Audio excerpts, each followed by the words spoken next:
Hello అండి. Welcome back to మీ Godavari Sri YouTube channel. ఈరోజు నేను ఈ వీడియోలో శివుని యొక్క అభిషేకం ఎలా చేయాలో అనేది ఈ వీడియోలో చెప్తానండి మీకు. అసలు శివుడికి అభిషేకం ఎందుకు చేయాలి?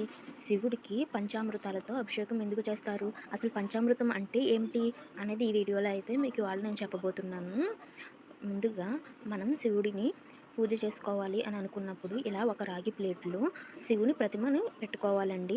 అంటే శివుడి యొక్క ప్రతిబింబమైన శివలింగాన్ని అయితే మనం పెట్టుకోవాలి. మట్టితో శివలింగమైనా పర్వాలేదు, లేదా స్ఫటిక శివలింగమైనా పర్వాలేదు. నా దగ్గర స్ఫటిక శివలింగం అయితే ఉందండి. సో నేను అందుకోసమని స్ఫటిక శివలింగాన్ని అయితే ఇలా ఒక రాగి పళ్ళెంలో అయితే పెట్టుకున్నాను. అలాగే నందిని కూడా పెట్టుకున్నాను. ఎందుకంటే శివునికి ఇష్టమైన గణాలలో నంది ముఖ్యమైన వారు. సో అందుకోసమని శివుడితో పాటు నందిని కూడా నేను పెట్టుకున్నానండి. ముందుగా శివునికి అభిషేకం చేసే ముందు దీపాన్ని అయితే వెలిగించుకోవాలండి. నా దగ్గర కామాక్షి దీపం ఉంది. సో అందుకని నేను కామాక్షి దీపంలో దీపాన్ని అయితే వెలిగించేసుకున్నాను. అలాగే నా దగ్గర శివపార్వతుల చిత్రపటం అయితే ఉందండి. సో శివపార్వతుల చిత్రపటంకి కూడా నేను గంధం బొట్టు అయితే పెట్టేశాను. ఎందుకంటే శివుడికి సుగంధ ప్రియుడు కదండి, శివుడికి అందుకని గంధం బొట్టు అయితే పెట్టాను నేను. అలాగే నేను ఎప్పుడు ఇంట్లో పూజ చేసినా సరే సాంబ్రాణి ధూపం అయితే వేస్తానండి. సో అందుకోసమని నేను సాంబ్రాణి ధూపం వేయడానికి అయితే సిద్ధం చేసుకున్నాను. సాంబ్రాణి ధూపం అయితే వేస్తున్నాను. సాంబ్రాణి ధూపం వేసేసుకున్న తర్వాత మనం పూజ అనేది ప్రారంభించుకుందామండి. ఎందుకంటే సాంబ్రాణి ధూపం వేయడం వల్ల నెగిటివ్ ఎనర్జీ అనేది పోతుంది, పాజిటివ్ ఎనర్జీ వస్తుంది. సో అందుకోసమని నేను పూజ చేసుకున్నప్పుడల్లా సాంబ్రాణి ధూపం అయితే వేస్తూ ఉంటానండి. ఇంకా ముందుగా నీరైతే తీసుకున్నానండి. నీటితో అభిషేకం చేయాలి. నీరు అంటే గంగాజలం అండి. గంగాజలం అంటే సర్వ పాపహరణం అంటారు కదా. సో అందుకనే మనం నీటితో అభిషేకం అయితే చేసుకోవాలండి. మనం సర్వ పాపాలను తొలగించేది నీరు అండి. అందుకనే శివుడికి ముందుగా గంగాజలంతో అభిషేకం చేసుకోవాలి. తరువాత ఇప్పుడు మనం ఆవు పాలతో అయితే అభిషేకం చేసుకోవాలండి. ఆవు అంటే గోమాత కదా. గోమాత నుంచి వచ్చిన పాలతో అభిషేకం చేయడం వల్ల సర్వ సౌఖ్యాలు మనకు లభిస్తాయి. అందుకని ఆవు పాలతో అభిషేకం అయితే చేసుకుంటామండి. సర్వ సౌఖ్యాలు లభించాలని ఆవు పాలతో అభిషేకం చేస్తారు. అలాగే ఆవు అంటే గోమాత అండి. గోమాతలో కూడా సకల దేవతలు కొలువై ఉంటారు కదా. గోమాత చుట్టూ ఒకసారి ప్రదక్షిణం చేసినా చాలు, పుణ్యం అనేది వస్తుంది. ఇంకా తర్వాత తేనెతో అయితే అభిషేకం చేయాలండి. తేనెతో అభిషేకం చేయడం వల్ల తేజవృద్ధి అనేది కలుగుతుందండి. తేజో అంటే తేజస్సు అని అర్థం అండి. సో అందుకని తేనెతో కూడా శివయ్యకి అభిషేకం అయితే చేసుకోవాలి. తేజవృద్ధి అనేది మనకి కలుగుతుందండి. ఇంకా తర్వాత ఆవు నెయ్యితో అయితే అభిషేకం చేయాలండి. ఆవు నెయ్యితో అభిషేకం చేయడం వల్ల ఐశ్వర్య వృద్ధి అయితే లభిస్తుందండి. ఐశ్వర్యం అంటే డబ్బు, సాక్షాత్తు ఆ లక్ష్మీదేవి కటాక్షం మన పైన ఉంటుంది. అందుకని నెయ్యితో కూడా అభిషేకం అనేది చేసుకోవాలండి. నెయ్యితో అభిషేకం చేయడం వల్ల లక్ష్మీదేవి ఎప్పుడు మన ఇంట కొలువై ఉంటుందండి. ఇంకా తరువాత పెరుగుతో అయితే అభిషేకం చేయాలండి. పెరుగుతో అభిషేకం చేయడం వలన ఆరోగ్యము మరియు బలం అనేది చేకూరుతుందండి. ఆరోగ్యము లేనిదే మనము సుఖంగా సంతోషంగా అయితే ఉండలేం కదండి. అందుకే ఆ పరమేశ్వరుడికి ఆవు పెరుగుతో అభిషేకం అయితే చేస్తామండి. తర్వాత ఇంకా పంచదారతో అయితే అభిషేకం చేయాలండి. పంచదారతో అభిషేకం చేయడం వలన దుఃఖనాశనం కలుగుతుందండి. సో జీవితంలో ఏ బాధలు ఉన్నా కూడా తొలగిపోతాయి. ఇంకా చివరిగా మళ్ళీ నీటితో అభిషేకం అయితే చేసుకోవాలండి. ఇలాగా గంగాజలంతో అభిషేకం చేసుకోవాలి. చేసుకున్న తర్వాత పంచామృతాలతో శివునికి అభిషేకం అయితే పూర్తవుతుందండి. ఇదే పంచామృత అభిషేకం అండి. నిత్యం మనం పంచామృతాలతో పూజ చేయటం వల్ల చాలా సుఖ సంతోషాలు అనేవి కలుగుతాయి. ఎప్పుడు ఇంట్లో మనశ్శాంతి అనేది దొరుకుతూ ఉంటుందండి. అందుకే శివయ్యకి ఇలాగా పంచామృతాలతో అభిషేకం చేయడం వలన చాలా మంచి జరుగుతుంది. పంచామృతాలు అంటే ఏంటో తెలిసింది కదండి. పంచామృతాలు అంటే 5 అమృతాలు అని అర్థం. అందులో మొదటిది గంగాజలం, 2 ఆవు నెయ్యి, ఆవు పాలు, ఆవు పెరుగు మరియు తేనె. ఇలా పంచామృతాలతో శివునికి అభిషేకం చేసిన తర్వాత ఆ పంచామృతాన్ని అయితే ఇంట్లో వారందరూ తాగొచ్చండి. ఆ పంచామృతాన్ని బయట పారవేయాల్సిన అవసరం అయితే లేదు. కనుక ఆ పంచామృతాన్ని మన ఇంటిలో ఎవరైతే ఉన్నారో వాళ్ళందరికీ పంచామృతాన్ని పంచిపెట్టవచ్చు. ఇప్పుడు ఆ పంచామృత పళ్ళాన్ని తీసి పక్కన పెట్టుకొని మరొక ఇత్తడి పళ్ళెం తీసుకుని అందులో శివయ్యని అలాగే నందిని పెట్టుకోవాలండి. తరువాత పసుపు నీళ్లతో శివునికి అభిషేకం చేయాలి. పసుపు నీళ్లతో అభిషేకం చేయడం వలన శుద్ధి జరుగుతుందండి. అంటే మంగళప్రదం అని అర్థం. ఇలా పసుపు నీళ్లతో అయితే అభిషేకం అనేది మనం చేసుకోవాలండి. తరువాత కుంకుమ నీళ్ళతో అయితే అభిషేకం చేసుకోవాలండి. ఇలా కుంకుమ నీళ్ళతో అభిషేకం చేయడం వల్ల మనకి కొన్ని దోషాలు అయితే తొలగిపోతాయండి. కుంకుమతో అభిషేకం అయిన తరువాత గంధంతో అయితే అభిషేకం చేయాలండి. అలా గంధంతో అభిషేకం చేయడాన్ని గంధోదకం అని అంటారు. గంధంతో అభిషేకం చేయడం వలన పుత్రలాభం కలుగుతుందండి. పుత్రలాభం అంటే సంతానం లేని వారికి సంతానం కలుగుతుందని అర్థం.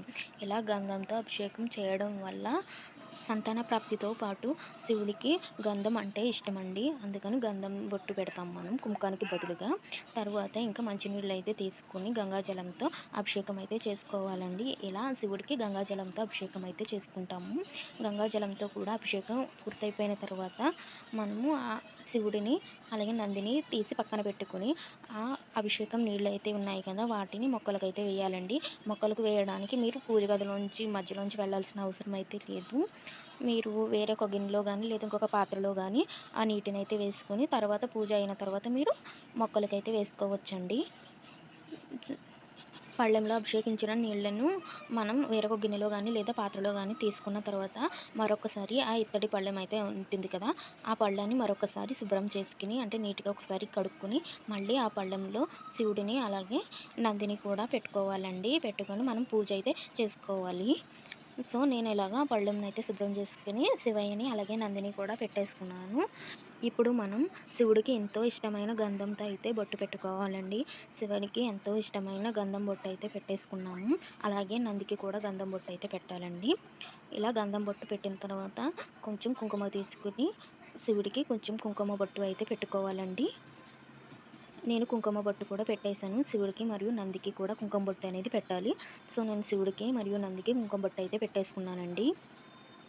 తరువాత దూదినైతే తీసుకొని మనం ఆ దూదిని వస్త్రంలా చేసుకొని ఆ దూదికి పసుపు కుంకుమ రాసి శివునికైతే వేయాలండి. శివునికి వస్త్రాన్ని సమర్పించినట్టు అవుతుంది. సో దూదితో ఇలాగ పసుపు కుంకుమ రాసి శివుడికైతే పెట్టుకుంటాము. ఇంకా తర్వాత మనం పుష్పాలను తీసుకొని శివయ్యకి పుష్పాలతో అలంకరణ అయితే చేస్తామండి. ఈ విధంగా శివునికి 5 పుష్పాలు తీసుకొని అలంకరించుకోవాలండి. శివుడు అలంకార ప్రియుడు కదండి. అందుకనే శివుడిని ఇలా పుష్పాలతో అందంగా అలంకరించుకోవాలి. సో నేనైతే ఇలా పుష్పాలతో శివయ్యని అయితే అలంకరించేస్తున్నాను. చూసారా పుష్పాలు పెట్టగానే శివయ్య ఎంత అందంగా కనిపిస్తున్నాడు. శివయ్యకి మీరు ఎలా పూజ చేశారన్నది ముఖ్యం కాదండి. ఎంత భక్తితో పూజ చేశామన్నదే ముఖ్యం. నువ్వు మట్టింట్లో చేసినా లేదా డబ్బున్న ఇంట్లో చేసినా పెద్ద పెద్ద అంతస్తులు భవనాల్లో చేసినా కూడా ఎంత భక్తితో చేసావా అన్నదే చూస్తాడు కానీ శివయ్య. నిజానికి మీ దగ్గర పంచామృతాలు లేకున్నా పర్వాలేదు, శివ శివ అంటూ శివుడికి ఒక్క చెంబుడు నీళ్ళతో అభిషేకం చేసినా కూడా మంచి జరుగుతుందండి. ఇంకా నేనైతే శివుడి కోసం పాయసం అయితే సిద్ధం చేసుకున్నాను. శివునికి ప్రసాదంగా పాయసం అయితే సమర్పించేశానండి. ఇంకా అగరబత్తి తీసుకొని శివునికి హారతి అయితే ఇచ్చేస్తున్నాను.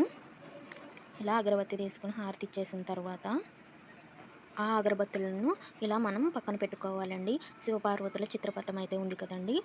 శివునికి సుగంధ పరిమళం అంటే ఇష్టం కదా, అందుకని ఇలాగ అగరబత్తులను శివపార్వతుల ఫోటో దగ్గర పెట్టాము. మీ చిత్రపటానికి కొంచెం దూరంగా అగరబత్తులను అయితే పెట్టుకోండి.